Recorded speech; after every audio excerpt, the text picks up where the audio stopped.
The first thing I removed wasn't my office key. It was my nameplate. 42 years of my life were engraved on that small brass plate. Walter Harrison, founder and president. I held it in my hands for exactly 5 seconds before placing it quietly on my desk and walking out of the office I had built when Ronald Reagan was still president.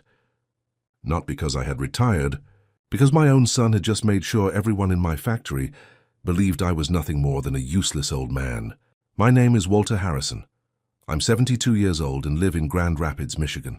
42 years ago, I started Harrison Industrial Components with one used milling machine, a $23,000 bank loan, and a promise I made to my late wife, Susan. If I succeed, I told her while sitting on the tailgate of my pickup truck, I won't just build a company. I'll build something that feeds families long after I'm gone. Turns out I kept that promise. Today, Harrison Industrial employs nearly 200 people. We've manufactured industrial parts for some of the largest construction companies in the Midwest for more than 4 decades. But if you ask any worker who's been with me longer than 20 years what made our company successful, none of them will talk about the machines. They'll tell you about people, about how I paid for Joe Mitchell's wife's cancer treatments 20 years ago when his insurance refused to cover them, about how I quietly paid 3 semesters of college tuition for one of our welders' daughters because he was too proud to ask for help, about how no employee in my factory ever missed Christmas because they couldn't afford gifts for their children. That factory wasn't simply my business, it was my life's work. 3 years ago, I handed over daily operations to my son, Brandon Harrison. Brandon is 40 years old, has an MBA from Northwestern University, drives a $90,000 Mercedes, and genuinely believes that business is nothing more than numbers on a spreadsheet. He's smart, ambitious, and unfortunately, he's spent most of his adult life believing that success can be inherited simply because your last name is printed on the building. For the first few years, things went smoothly. Brandon introduced new software systems, expanded our online operations, and modernized several departments. I was proud of him, at least I wanted to be. Then he started referring to our senior employees as dead weight. He called company traditions outdated, and whenever I disagreed with one of his decisions, he smiled politely and reminded me that times have changed. Maybe they had. But respect shouldn't be one of the things we leave behind. Everything finally came crashing down on a Tuesday morning during our monthly management meeting. Nearly 40 department managers and supervisors were gathered inside our conference room when Brandon slammed a financial report onto the table and pointed directly at me. This company is losing money because we're still running it like it's 1987. The room immediately became silent. Then he said something I'll remember for the rest of my life. You know what the real problem is, Dad. He laughed softly before continuing. We've spent 3 years pretending that you're still useful, simply because you're old enough to remember how this place started. And suddenly, every worker in that room lowered their eyes toward the floor. I wish I could tell you that my son said those words in the heat of the moment. He didn't. He had been practicing them for years. The conference room was so quiet that I could hear the air conditioner humming above us. 40 department managers sat frozen in their seats, pretending to look at their financial reports while avoiding eye contact with me. Brandon wasn't finished. Every decision I make gets questioned because people here still worship the founder, he said as he paced around the room. This isn't a family diner anymore. It's a manufacturing company worth over $60 million. Then he turned toward me and smiled. You know what the biggest problem with this company is, Dad? People are too sentimental. No one spoke. No one moved. He picked up one of the quarterly reports and waved it in the air. We're spending over $300,000 annually on employee assistance programs that make absolutely no business sense. I immediately knew what he was talking about. The Harrison Family Fund. For over 30 years, we had quietly helped employees during difficult times.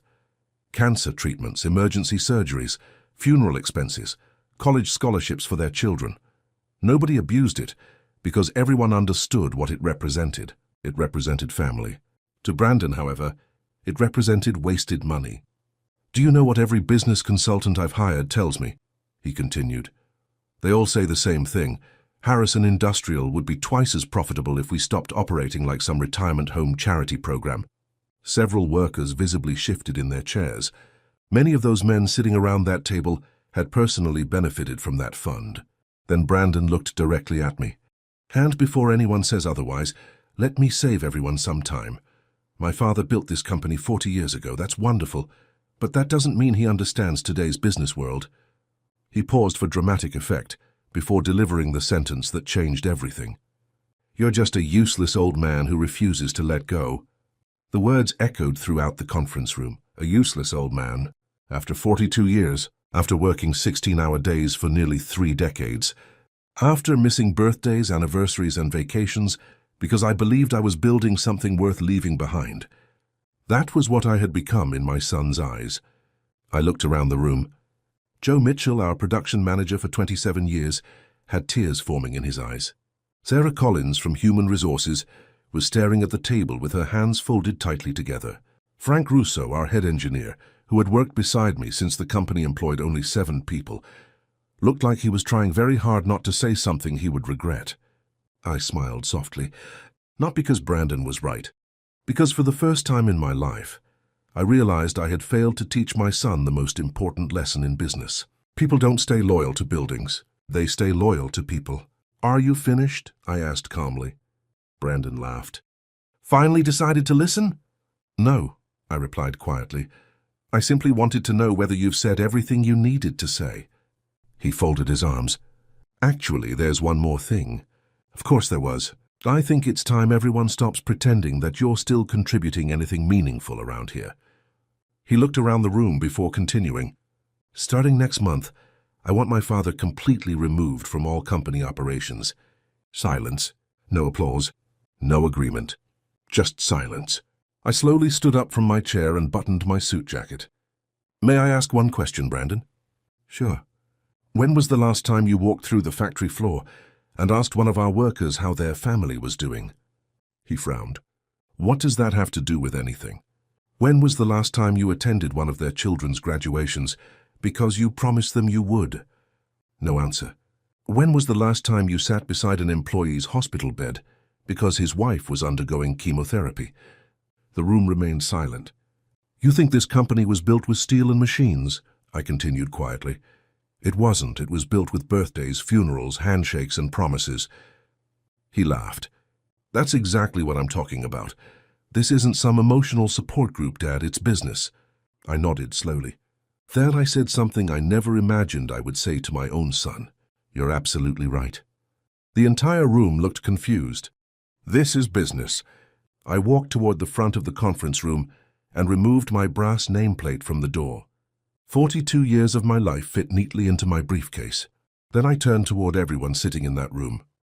"Thank you," I said simply, "for trusting me to help build something worth being proud of." Joe Mitchell immediately stood up. "Mr. Harrison," I raised my hand gently. "No speeches, Joe." Then I looked back at Brandon one final time. "You won, son." He smiled triumphantly. Finally, he thought he had inherited the company. What he failed to understand was that a company isn't machinery, inventory, or financial reports. It's the people who choose to walk through those factory doors every morning. And people have something shareholders don't: the freedom to leave. Now I want to ask all of you something. If your own child publicly humiliated you after you spent 40 years building a successful business, would you walk away peacefully or fight for what you built? Comment walk away or fight back. Personally, I chose something far more powerful than either. I simply went home. Because sometimes the loudest thing an old man can do is quietly walk away and let people discover what he was truly worth. 7 days later, my phone rang at 6:17 on a Monday morning. It was Brandon. I considered letting it go to voicemail. Instead, I answered on the 3rd ring. "Dad?" For the first time in years, my son didn't sound arrogant. He sounded terrified. "What's wrong?" I asked calmly. "Can you come to the factory?" "No." There was a long silence before he spoke again. "Dad, it's empty." I looked out my kitchen window and took a sip of my coffee. "What do you mean it's empty?" "The production floor is shut down. Joe resigned. Frank resigned. Sarah resigned. Our logistics manager left yesterday and 3 department supervisors walked out this morning. He paused before adding quietly, "The Wilson account cancelled their contract." That caught my attention. Wilson Construction had been our largest client for 22 years. "Did they say why?" "Yes," he replied bitterly. "They said they've always done business with Walter Harrison, not Harrison Industrial." I smiled sadly. Within the next 48 hours, 2 more major clients terminated their contracts. 3 suppliers revoked our 60-day payment terms. The factory cafeteria sat empty for the first time in 4 decades. More than 60 senior employees had voluntarily resigned. The younger workers remained, but without the people who had trained them for years, production had nearly stopped. Finally, Brandon asked the question he should have asked years ago. "Dad, why are they leaving?" I leaned back in my chair and answered honestly. "Because they never worked for the factory, son." "What does that mean?" "It means they worked beside people who respected them." Silence. Then I continued. "You inherited my office. You inherited my shares. You inherited my machines, but you never inherited my relationships." He didn't know what to say. "You called me a useless old man in front of my own workers," I said quietly. "The problem wasn't that I was old, Brandon. The problem was that you never understood what made me useful."